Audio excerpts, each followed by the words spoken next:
Comment préparer et réaliser une injection? TD de deuxième année de médecine.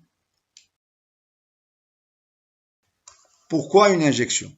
Une injection est une méthode instrumentale utilisée pour introduire dans l'organisme une substance à visée thérapeutique ou diagnostique.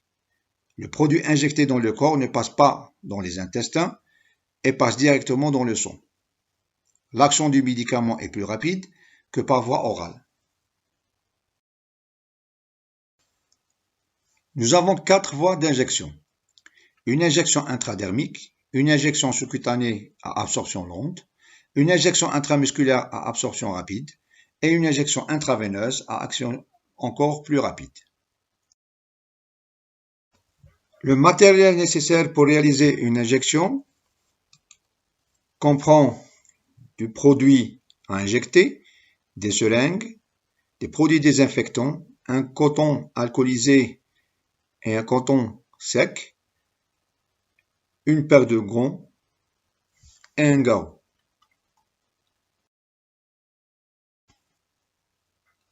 Préparation des médicaments injectés. Avant toute préparation, il faut se frictionner la main avec une solution hydroalcoolique. Prenez la seringue, ouvrir l'emballage et la déposer dans un milieu stérile. Mettre des gants s'il y a un risque de contact avec le médicament. Pour préparer le médicament juste avant son injection, il est nécessaire d'enlever le capuchon de la fiole du produit.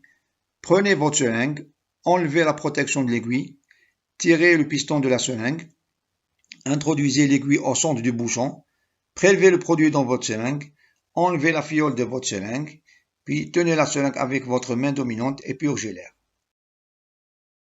Pour ce qui est des sites d'injection intramusculaire, nous avons les sites préférentiels, c'est le cadran supérieur externe du muscle grand fessier qui est le plus souvent utilisé. Nous avons les muscles deltoïdes du bras et plus rarement les muscles du quadriceps. Pour réaliser une injection en intramusculaire, on repart le cadran supérieur externe du muscle grand fessier.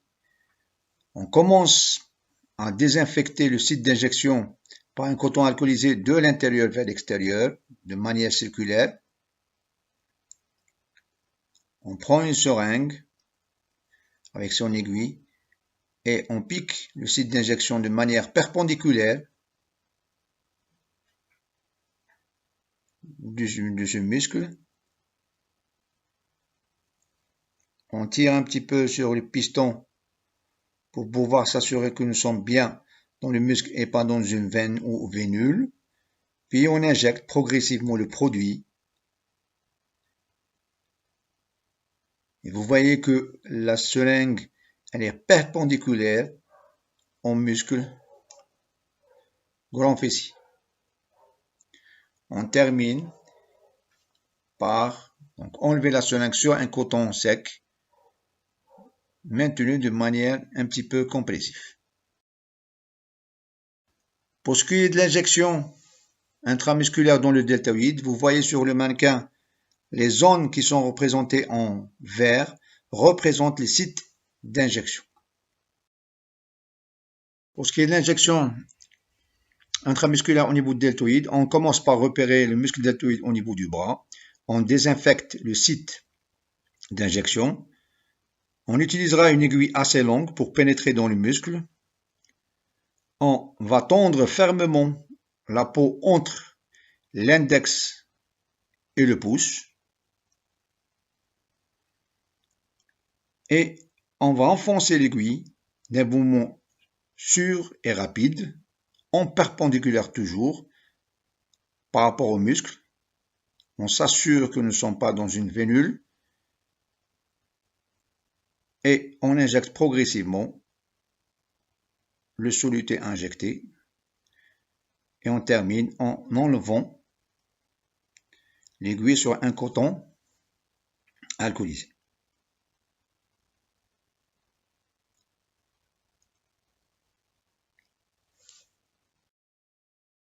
Qui est d'injection sous-cutanée, nous allons prendre pratiquement le même principe, repérer le site d'injection après avoir désinfecté par un coton alcoolisé. On enfonce l'aiguille à 45 degrés pour éviter de faire l'injection dans les tissus musculaires. On ne relâche pas la peau tant que l'aiguille est dans la peau. On pousse le piston avec une pression égale. On pousse jusqu'à la fin du produit. Puis appuyez légèrement avec un morceau de compresse ou de coton sur le site d'injection à côté de l'aiguille.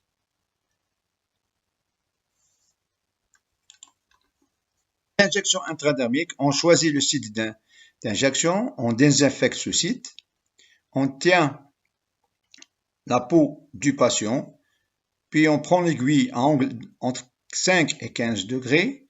Vous voyez qu'on n'enfonce pas totalement l'aiguille pour que l'injection se fasse au niveau de la peau et que à la fin on retire l'aiguille sur un coton alcoolisé. Avant toute injection intraveineuse ou prélèvement veineux, il est nécessaire de repérer la veine cible où on va prélever. Donc, pour pouvoir prélever du sang veineux, donc il est nécessaire de placer un garrot autour du bras, désinfecter le site de prélèvement, palper la veine avec vos doigts. On insère la seringue dans la veine de façon diagonale, puis on tire sur les pistons après avoir ouvert le garrot. Vous voyez qu'il y a un prélèvement sanguin qui est en train de se faire. Et puis on termine avec application d'un pansement, bien d'un coton sur le site d'injection. Pour ce qui est de l'injection intraveineuse, c'est le même principe, mise en place d'un garrot, insérer la seringue dans la veine, s'assurer que nous sommes dans la veine en tirant le piston et on voit qu'il y a un retour veineux, puis injecter le produit dans la veine d'une manière très douce, progressif. Pas oublier d'ouvrir le galop. On termine l'injection et on met un coton appuyé sur la veine pour qu'il n'y ait pas de saignement et on applique un pansement sur le site d'injection. Merci.